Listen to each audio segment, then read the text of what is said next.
নমস্কাৰ দুপৰ সংবাদ ষ্টুডিঅ'ত প্ৰস্মিতা গুৱাহাটী বটদ্ৰৱাৰ পিছত এবাৰ তেজপুৰত ৰাইজৰ ৰোষত প্ৰদেশ কংগ্ৰেছৰ সভাপতি গৌৰৱ গগৈ তেজপুৰৰ বিহগুৰিত প্ৰদেশ কংগ্ৰেছৰ সময় পৰিৱৰ্তন যাত্ৰাৰ সময়ছোৱাতে উত্তপ্ত পৰিস্থিতি হাতে হাতে বেনাৰ পোষ্টাৰ লৈ কংগ্ৰেছৰ ৰেলীত বাধা প্ৰদান স্থানীয় ৰাইজৰ বিহগুৰিৰ পিঠা খোৱাত শতাধিক লোকে 15 নম্বৰ ৰাষ্ট্ৰীয় ঘাইপথত অৱৰোধ কৰে গৌৰৱ গগৈৰ পৰিৱৰ্তন যাত্ৰা হাতে হাতে বেনাৰ পোষ্টাৰ লৈ গৌৰৱ বিৰোধী শ্লোগানেৰে ৰাইজে উত্তাল কৰি তোলে 15 নম্বৰ ৰাষ্ট্ৰীয় ঘাইপথ দেশতকৈ মিয়া ডাঙৰ নহয় গৌৰৱ গগৈ মুৰ্দাবাদ গৌৰৱ গগৈ গো বেক ধৰি বিভিন্ন প্ৰতিবাদী শ্লোগানেৰে উত্তাল কৰি তোলে স্থানীয় ৰাইজ তথা বিজেপি সমৰ্থকে গৌৰৱ গগৈৰ নেতৃত্বত তেজপুৰৰ পৰা ঢেকিয়াজুলিলৈ উলিয়াইছিল কংগ্ৰেছৰ সময় পৰিৱৰ্তন যাত্ৰা কংগ্ৰেছৰ ৰেলী বিহগুৰিৰ পিঠা খোৱা পোৱা মাত্ৰকে সৃষ্টি হয় উত্তপ্ত পৰিস্থিতিৰ প্ৰতিবাদকাৰীৰে খণ্ডযুদ্ধত লিপ্ত হয় কংগ্ৰেছ কৰ্মী সমৰ্থক ইফালে বিজেপি কৰ্মীৰ হাতত প্ৰাক্তন বিধায়ক প্ৰাণেশ্বৰ বসুমতাৰী অপদস্থ হোৱাৰ অভিযোগ কংগ্ৰেছ নেতাকৰ্মীৰ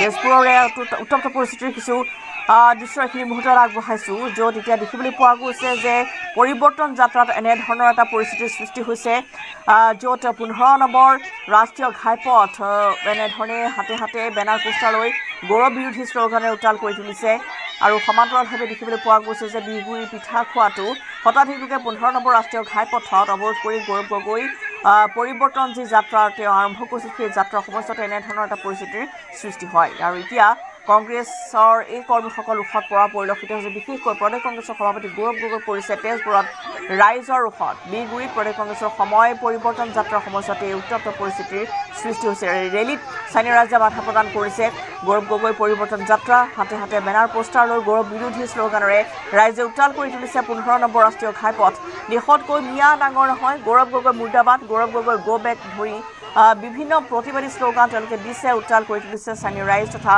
বিজেপি সমৰ্থকে পৰিৱেশ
গুৱাহাটীৰ বটদ্ৰৱাৰ পিছত তেজপুৰত এনেধৰণেই এতিয়া কংগ্ৰেছৰ পৰিৱৰ্তন যাত্ৰাত একাংশ স্থানীয় ৰাইজৰ বাধা প্ৰদান ইয়াৰ বেনাৰ পোষ্টাৰো তেওঁলোকে ৰাষ্ট্ৰীয় ঘাইপথ অৱৰোধ কৰিছে 15 নম্বৰ ৰাষ্ট্ৰীয় ঘাইপথ অৱৰোধ কৰিছে ৰাইজে বিহগুৰিৰ এই গৌৰৱ গগৈৰ যি পৰিৱৰ্তন যাত্ৰা আছিল সেই সময়ছোৱাত এনেধৰণৰ এটা পৰিস্থিতিৰ সৃষ্টি হৈছে আৰু কেতবোৰ দৃশ্য আমি দেখুৱাইছোঁ য'ত আচলতে একাংশ বিজেপি সমৰ্থক আৰু কংগ্ৰেছ কৰ্মীৰ মাজত এনেধৰণৰ এটা তেওঁলোকৰ দুই পক্ষৰ মাজত খণ্ডযুদ্ধৰ সৃষ্টি হোৱা দেখিবলৈ পোৱা গৈছে য'ত দেশতকৈ মিয়া ডাঙৰ নহয় গৌৰৱ গগৈ মুৰ্দাবাদ আদি ধ্বনি দিছে স্থানীয় ৰাইজে বিভিন্ন শ্লোগানে উত্তাল হৈ তুলিছে পৰিৱেশ আৰু এইখিনি মুহূৰ্ততে বিজেপিৰ একাংশ সমৰ্থকে আহি এই স্থানীয় ৰাইজৰ সৈতে তেওঁলোকে মিলি এই এনেধৰণৰ প্ৰতিবাদী কাৰ্যসূচীৰ মাজতে তেওঁলোকেও বাধা প্ৰদান কৰিছে বা তেওঁলোকেও আৰু আমি দেখুৱাইছোঁ যে বেনাৰ পোষ্টাৰ লৈ তেওঁলোকে প্ৰতিবাদী শ্লোগান এয়া দেখিবলৈ পোৱা গৈছে য'ত দেশতকৈ মিয়া ডাঙৰ নহয়, গৌৰৱ গগৈ মুৰ্দাবাদ, গৌৰৱ গগৈ গো বেককে আদি কৰি বিভিন্ন প্ৰতিবাদী শ্লোগান তেওঁলোকে দিছে। স্থানীয় ৰাইজে উত্তাল কৰি তুলিছে পৰিৱেশ। বিজেপি সমৰ্থকো আছে ইয়াতে, য'ত আৰু কংগ্ৰেছে যিটো ৰেলী উলিয়াইছিল গৌৰৱ গগৈৰ নেতৃত্বত আজি পুৱা তেজপুৰৰ পৰা ঢেকীয়াজুলিলৈ উলিয়াইছিল এই পৰিৱৰ্তন যাত্ৰা। আৰু এই পৰিৱৰ্তন যাত্ৰাৰ সময়ছোৱাতেই পিঠা খোৱা পোৱা মাত্ৰকে এই উত্তপ্ত পৰিস্থিতিৰ সৃষ্টি হৈছে।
ছাত্ৰৰ মৃত্যু কেন্দ্ৰ কৰি তিনিচুকীয়াৰ ডুমডুমাত উত্তপ্ত পৰিস্থিতি।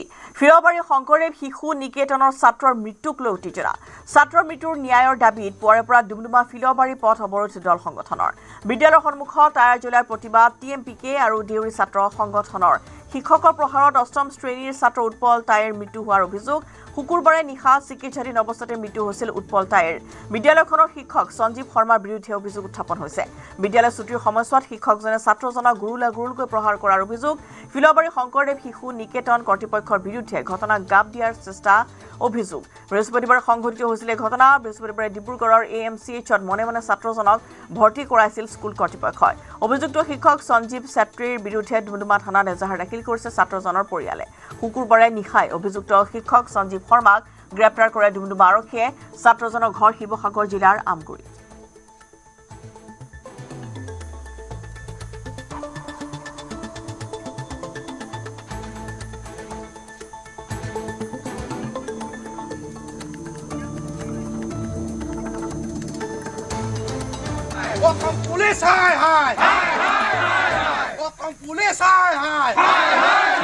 পৰিস্থিতিৰ সৃষ্টি হৈছে। আজি প্ৰতিবাদী কাৰ্যসূচী ছাত্ৰৰ মৃত্যু কেন্দ্ৰ কৰি তিনিচুকীয়াৰ ডুমডুমাত সৃষ্টি হ'ল উত্তেজনাৰ। ফিলবাৰী শংকৰদেৱ শিশু নিকেতনৰ ছাত্ৰৰ মৃত্যু কেন্দ্ৰ কৰি উত্তেজনাপূৰ্ণ পৰিস্থিতিৰ সৃষ্টি হৈছে। আৰু এই ছাত্ৰজনৰ মৃত্যুৰ ন্যায় দাবী বিচাৰিছে। ডুমডুমা ফিলবাৰী পথ অৱৰোধ কৰিছে বিভিন্ন দল সংগঠনে। বিদ্যালয়ৰ সন্মুখতে টায়াৰ জ্বলাই প্ৰতিবাদ সাব্যস্ত কৰিছে TMPK আৰু দেউৰী ছাত্ৰ সংগঠনে। শিক্ষকৰ প্ৰহাৰত অষ্টম শ্ৰেণীৰ ছাত্ৰ উৎপল তাইৰ মৃত্যু হোৱাৰ অভিযোগ উত্থাপন হৈছে। আৰু শুকুৰবাৰে নিশা চিকিৎসাধীন অৱস্থাতে উৎপল তাইৰ নামৰ এই ছাত্ৰজনৰ মৃত্যু হৈছিল। আৰু বিদ্যালয়খনৰ শিক্ষক সঞ্জীৱ শৰ্মাৰ বিৰুদ্ধে অভিযোগ উত্থাপন হৈছে। বিদ্যালয় ছুটিৰ সময়ত শিক্ষকজনে ছাত্ৰজনক গুৰুলকৈ প্ৰহাৰ কৰাৰ অভিযোগ উত্থাপন হৈছে। আৰু ফিলবাৰী শংকৰদেৱ শিশু নিকেতন কৰ্তৃপক্ষই সমগ্ৰ ঘটনা কিন্তু গাপ দিয়াৰহে চেষ্টা চলাইছে। বৃহস্পতিবাৰৰ এই ঘটনা সংঘটিত হৈছে। বৃহস্পতিবাৰে ডিব্ৰুগড় AMCHত মনে মনে ছাত্ৰজনক ভৰ্তি কৰাইছিল স্কুল কৰ্তৃপক্ষই। আৰু অভিযুক্ত শিক্ষক সঞ্জীৱ ছেত্ৰীৰ বিৰুদ্ধে ডুমডুমা থানাত ইতিমধ্যে ছাত্ৰজনৰ পৰিয়ালে এজাহাৰ দাখিল কৰিছে। শুকুৰবাৰে নিশাই অভিযুক্ত সঞ্জীৱ শৰ্মাক গ্ৰেপ্তাৰ কৰিছে ডুমডুমা আৰক্ষীয়ে। আৰু ছাত্ৰজনৰ ঘৰ হৈছে শিৱসাগৰৰ আমগুৰিত। পৰহি শংকৰদেৱ শিশু নিকেতনত আমাৰে ছাত্ৰ অষ্টম শ্ৰেণীত পঢ়ি থকা উৎপল তাইৰ বিদ্যালয়লৈ গৈছিল। বিদ্যালয়ৰ পৰা বিদ্যালয়ত যাওঁতে বিদ্যালয়ৰ এজন শিক্ষকে সঞ্জীৱ শৰ্মা নামৰ এজন কলংকিত শিক্ষকে ছাত্ৰজনক প্ৰহাৰ কৰি যোৱাকালি অসম চিকিৎসা মহাবিদ্যালয়ত মৃত্যু হয়। গতিকে আমি তাক তীব্ৰ ভাষাৰে গৰিহণা দিছোঁ। আমাক উচিত তদন্ত আৰু ন্যায় লাগিব। বিশেষকৈ যোৱাকালি কাৰায়ত্ব কৰিছে সঞ্জীৱ শৰ্মা নামক, কিন্তু কেৱল কাৰায়ত্বতে নহ'ব, তেখেতক ফাঁচি দিব লাগিব। বিদ্যালয়ৰ গোটেই ষ্টাফখিনিকো তদন্তৰ আওতাত আনিব লাগে, প্ৰিন্সিপালক আনিব লাগে বুলি আমি ভাবোঁ।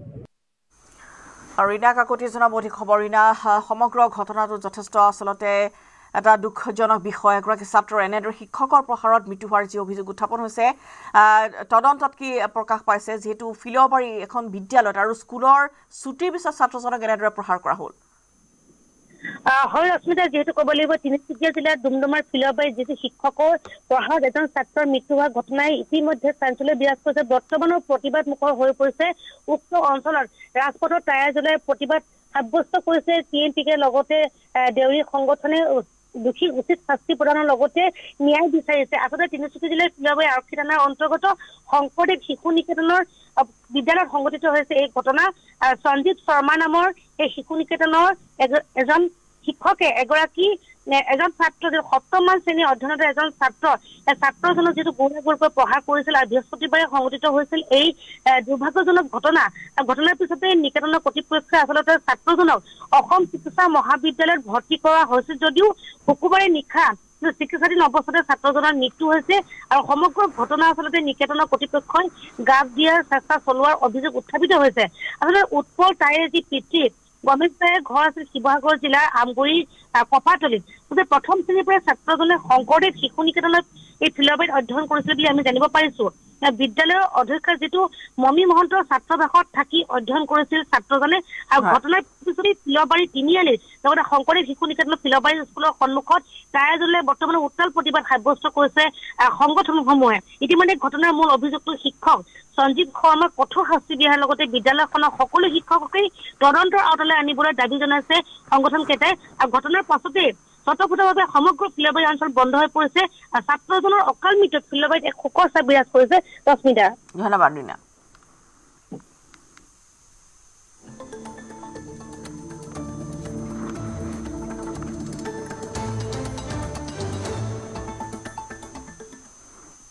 খানাপাৰাত আত্মনিৰ্ভৰ অসম 2.0 প্ৰথম কিস্তিৰ ধনৰাশি বিতৰণ।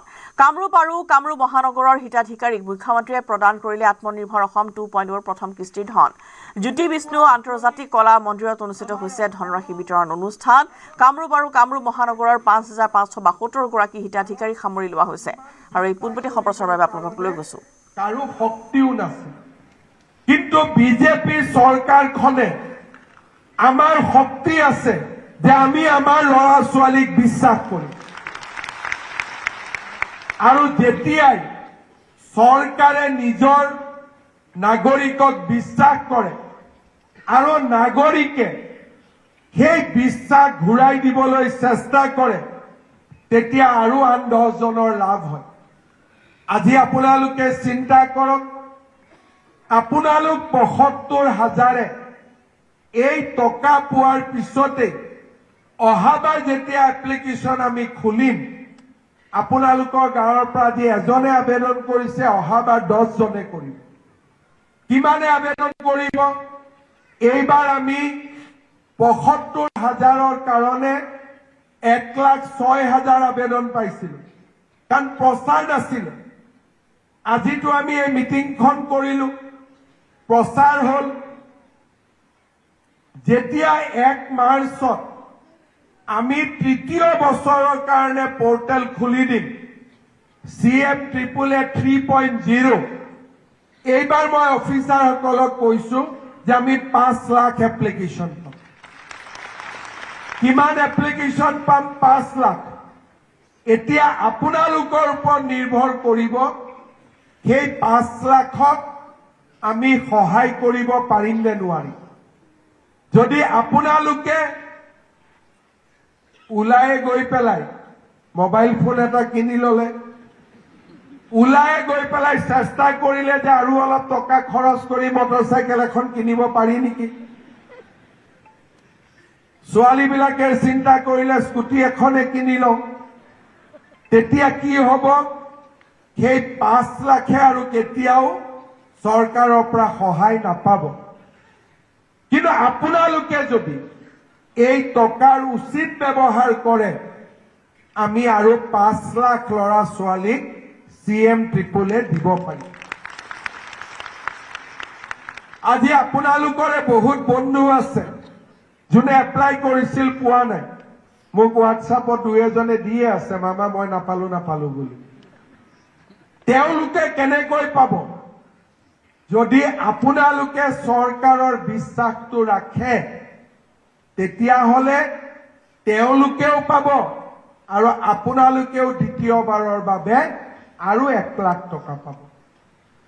যোৱাবাৰ যিসকলে আমাৰ পৰা টকা লৈছিলে তেওঁলোকে মোটামুটি বিশ্বাস ৰাখিছে 25,000 10% যুৱকেহে টকাটো খাই দিছে বাট 90% যুৱকে যোৱাবাৰ যিসকলে ঋণ লৈছিলে তেওঁলোকে খুব ভাল কাম কৰি আছে প্ৰথমবাৰ যিখিনি অফিচাৰে আমাক বাধা দিছিলে এইবাৰ সেই অফিচাৰখিনিয়ে বেছিকৈ উৎসাহিত হৈ আছে যে স্যাৰ এইটো খুব ভাল স্কিম হ'ল এতিয়া আমি চেষ্টা কৰিম যাতে প্ৰথমবাৰ যেনেকে আমি সফল হলো তেনেকে যাতে আমি দ্বিতীয় ল'ৰা ছোৱালীখিনিক লৈও আমি সফল হ'ব পাৰো অহাবাৰ যদি বিজেপি চৰকাৰ আহে আহিবনে নাই অলপ ডাঙৰ কৰি কওক আহিবনে নাই মোৰ লক্ষ্য হ'ল অহাবাৰ যদি বিজেপিৰ চৰকাৰ আহে 10 লাখ ল'ৰা ছোৱালীক 5 বছৰত আমি CM ত্ৰিপুলে দিম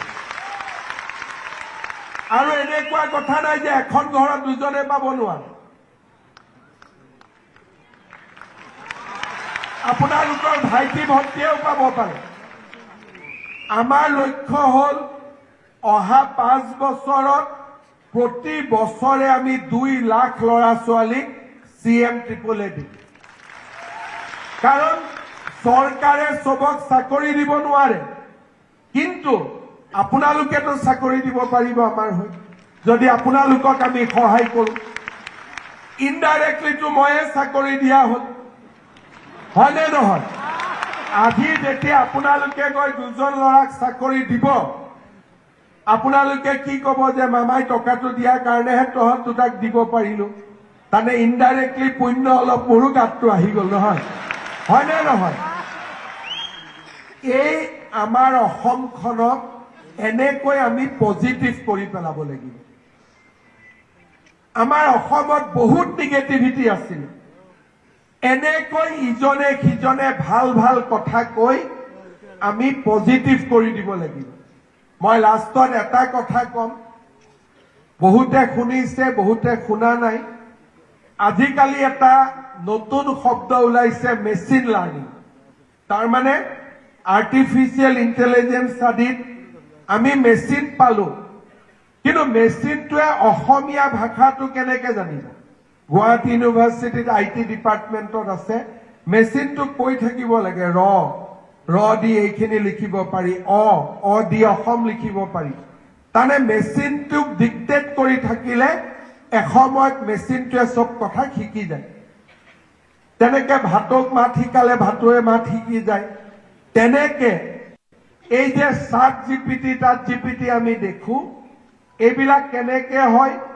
ChatGPTৰ মেচিনটো ইন্টাৰনেটে শিকাই থাকে যে হিমন্ত বিশ্ব শৰ্মা বুলি ক'লে এইটো কবি বিমল বৰা বুলি ক'লে এইটো থাকে এইটোক কয় মেচিন লাৰ্নিং মেচিনক শিকাই থাকে আমিও যদি সকলোৱে অসমৰ মানুহক খালি পজিটিভ কথাবিলাক শিকাই থাকে খালি পজিটিভ কথাবিলাক শিকাই থাকে তেতিয়া আমাৰ অসমখনো পজিটিভ হৈ যাব নিগেটিভ হলে লছ আমাৰ দোকানত বিক্ৰী নহয় উপাৰ্জন নহয় মানুহ ঘৰত সোনকালে গুচি যায় এতিয়া গুৱাহাটীত আমি আজিকালি কি কৰো কোনোবাই যদি কয় মামা মই দোকান ৰাতি 2টালৈকে খোলা ৰাখিব খোজো খুল না আমাৰ কি আছে 2টাটো ভাত খা 2টাটো ৰেষ্টুৰেণ্টত কোনো আপত্তি নাই মানুহজনৰ বিক্ৰী বাঢ়িলে নাই কিন্তু 2টাটো হোটেলখন খুলি ৰাখ বুলি মই কিয় হাঁ পাওঁ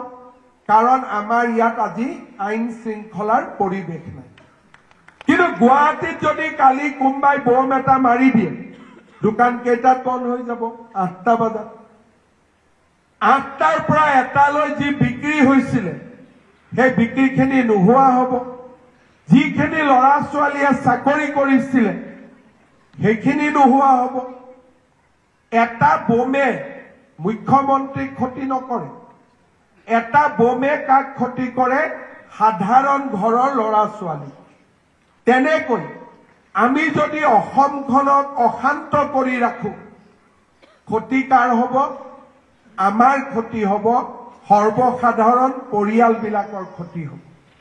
শেষত মই এটা কথাৰে সামৰণি মাৰিম, অসমীয়া ল'ৰা ছোৱালীক আজিকালি আমাৰ ল'ৰা ছোৱালীবিলাকক এটা বদনাম কৰা হৈছে যে আমি কাম নকৰোঁ। কলে কি কয়, যেতিয়া অসমত কেতিয়াবা আপাৰ আছামৰ পৰা আমাৰ অচিনাকি মানুহবিলাকক পঠাই দিয়ে, তেতিয়া অচিনাকি মানুহবিলাকে কি কৰে যে আমি কাম নকৰিলেতো অসম বন্ধ হৈ যাব, আমিয়ে অসমৰ মালিক। আজি আপোনালোকে চাব, বাংলাদেশৰ পৰা অহা, অসমৰ খিনি নহয়, বাংলাদেশৰ পৰা অহা মিয়া মুছলমান বিলাকে কি কয় যে আমি কাম নকৰিলেতো অসমত কোনে কাম কৰিব, আমিহে কাম কৰোঁ। তেওঁলোকে এটা কথা নকয় যে অসমীয়া ল'ৰা ছোৱালীবিলাকেতো আজিকালি কোনো কাম নকৰে, আমি কাম নকৰিলে কৰা মানুহ কোন আছে? আমি যদি ৰাস্তা নবনাও, লেবাৰ ক'ত আছে? আমি যদি খেতি নকৰোঁ, খেতি কৰা মানুহ কোন আছে? আমি যদি দালি ভাত, আমি যদি চাউলৰ উৎপাদন নকৰোঁ, অসমীয়া মানুহে ক'ৰ পৰা খাব? এটা অসমত ধাৰণাৰ সৃষ্টি কৰা হৈছে যে অসমীয়া মানুহে আজিকালি কাম নকৰে। আমি কি কৰোঁ যে তোমালোকে কাম কৰিবা, আমি তোমালোকৰ ওপৰত খাম। আমাৰ নিজৰ ৰাজ্যখনতে এনেকুৱা অপমান আমি সহ্য কৰিব পাৰোঁ নেকি? কোনে মাছৰ বেপাৰ কৰিব, বোলে মাছ আমিহে, পুখুৰী আমাৰহে আছে, আমিহে দিম। খেতি কোনে কৰিব, বোলে আমিহে খেতি কৰিম। বোলে অসমীয়া মানুহৰ ঘৰত খেতি পথাৰ আছে, কিন্তু শ্ৰম কৰা মানুহবোৰ কোন হ'ব? বোলে মিয়া মুছলমান নাহিলেতো কোনেও খেতিও কৰিব নোৱাৰে, আমাৰতো খেতি পথাৰ বিলাকত খেতিয়ে নহ'ব। আৰু বহুত পৰিমাণে হয়ো আমাৰ অসমীয়া ল'ৰা ছোৱালীয়ে কাম নকৰাৰ বদনামৰ সুযোগ লৈ মানুহবিলাক আমাৰ অসমত আহিলে যে আমি কাম কৰিম, নোযোৱা হ'ল। এজন মানুহৰ ল'ৰা ছোৱালী কিমান হ'ব? 7জন 8জন হ'ব। দুদিন পিছত গাঁওখনত আপুনি মাইনৰিটি হৈ গ'ল। দুদিন পিছত নামঘৰৰ কাষতে আৰু কিবা পাতি ল'ব, মন্দিৰৰ কাষতে আৰু কিবা পাতি ল'ব। লাহে লাহে আমাৰ মাটি ভেটি নোহোৱা হ'ব। তেনেকুৱা কিমান জাগাত হ'ল? আজি অসমৰ 30% এৰিয়াৰ পৰা আমি উঠি গুচি আহিলো। বৰাক উপত্যকা যদি বাদ দিওঁ, এতিয়া আমাৰ হাতত হাৰ্ডলি 50% জাগা আমাৰ হাতত আছে। কিয়? আমি কাম নকৰাৰ কাৰণে আমি উঠি উঠি আহি থাকিলো। আজি আপোনালোকে চাব, গুৱাহাটীৰ ফ্লাইঅভাৰ বিলাকৰ তলত এদিনত কিমান বিক্ৰী হয়? এদিনত নাই বুলিও 70,000 টকাৰ পৰা 1 লাখ টকা বিক্ৰী হয় এদিনত। কিন্তু ফ্লাইঅভাৰ বিলাকৰ তলত কোন বহি আছে? কোনোবা অসমীয়া ল'ৰা ছোৱালী আছে? কোনবা আছে? এই পৰিৱেশটো আমি বদলাব পাৰিম নে নোৱাৰিম? আমি যদি বদলাব নোৱাৰো, এদিন এইখন অসমত আমি কোনেও থাকিব নোৱাৰিম। এইখন অসমত আমি কোনেও থাকিব নোৱাৰিম। আৰু আজি সেই দিনটো আহি পৰিছে। গুৱাহাটীত যিমান মানুহে সৰু দোকান পাতি, ফ্লাইঅভাৰ, মেডিকেল কলেজৰ সন্মুখত, MMCৰ সন্মুখত, দিছপুৰৰ জনতা ভৱনৰ সন্মুখত যিমান দোকান পোহাৰ, গুৱাহাটীৰ ৰিক্সা, গুৱাহাটীৰ ই-ৰিক্সা, আপোনালোকে মাত্ৰ নামবিলাক সুধিব, অসমীয়া থলুৱা ল'ৰা ছোৱালীৰ নাম আপোনালোকে 10% পাব। যদি ৰাজ্যৰ ৰাজধানীখনকে আমি বেলেগক এৰি দিলো, আমাৰ বাবে কি বাকী থাকিব? আজি যে গুৱাহাটীত গণ্ডগোল হয় কেতিয়াবা কেতিয়াবা, বিজেপি চৰকাৰ, এই নাগৰিকত্ব সংশোধন, যিমান মানুহে শংকৰদেৱ কলাক্ষেত্ৰ ভাঙিব গুচি যায়, সেইবোৰতো অসমীয়া ল'ৰা ছোৱালী নহয়। কাৰণ আমাৰ ল'ৰা ছোৱালীয়েতো কলাক্ষেত্ৰ ভাঙিব নোৱাৰে। তাৰ মানে কি? তাৰ মানে আজি গুৱাহাটীতো ব্যৱসায় বাণিজ্য আমাৰ হাতত নাই। আৰু কৰবাত যদি দোকানখন আমাৰ কাম কৰা ল'ৰা ছোৱালী এটাও আমাৰ নহয় দোকানৰ যদি মালিক ভুলতে আমি গাড়ীখন লৈ গধূলি টকা কেইটা আমি ল'ব আহিম কিন্তু কাম কৰা মানুহখিনিও কিন্তু আমি নহয় আজি আমাৰ জাতিটোৱে মমডাল জ্বলি জ্বলি এসময়ত লাজ পাইহি নাই নুমাব অৱস্থা হয় আজি আমাৰ জাতিটোৱে জ্বলি জ্বলি জ্বলি জ্বলি এতিয়া মমডালত ইমান বাকী আছে কিয় এটাই কথা মই যোৱাবাৰ যেতিয়া ঢিঙত গণ্ডগোল হৈছিলে তেতিয়া মই ষ্টেটমেণ্টবোৰ শুনি আছিলো বোলে আমি আপাৰ আছামত নাযাওঁ আমি নগলে কোনে কাম কৰিব আমি চাম ইমান ডাঙৰ জাতিটোক প্ৰত্যাহ্বান জনাই ইমান ডাঙৰ চ্যালেঞ্জ দিয়াৰ সাহস ক'ৰ পৰা আহিলে কাৰণ তেওঁলোকৰ মূৰত সোমাই গ'ল যে অসমীয়া ল'ৰা ছোৱালী আৰু কাম নকৰে আমাৰ ল'ৰা ছোৱালীয়ে কি কৰিব বোলে আমি চকৰ সন্মুখত আড্ডাই দিওঁ চেণ্টাৰত আড্ডাই দিওঁ আমাৰ আৰু বেলেগ কোনো পৰিচয় নাই কিন্তু যোৱা 5 বছৰত আমি এইবিলাক বদলালো এতিয়া অসম পুলিচত আজিকালিতো কোনো চাকৰিত কৰাপচন নাই যোনে দৌৰে সিয়ে চাকৰি পায় আপোনালোকে জানি ভাল পাব যে 100 জন চাকৰি পোৱা ল'ৰাৰ 95 ল'ৰাজন খাৰ খোৱা অসমী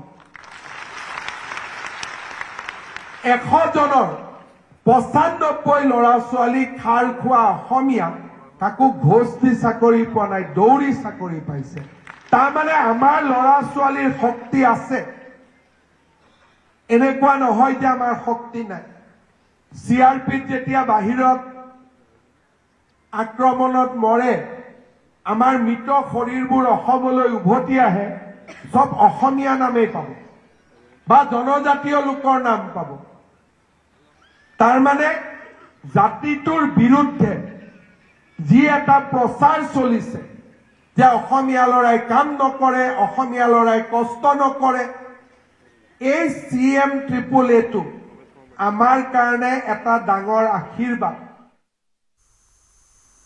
আৰু সমস্যা দুপৰ সংবাদৰ পৰা এতিয়া বিদায় লোৱা নমস্কাৰ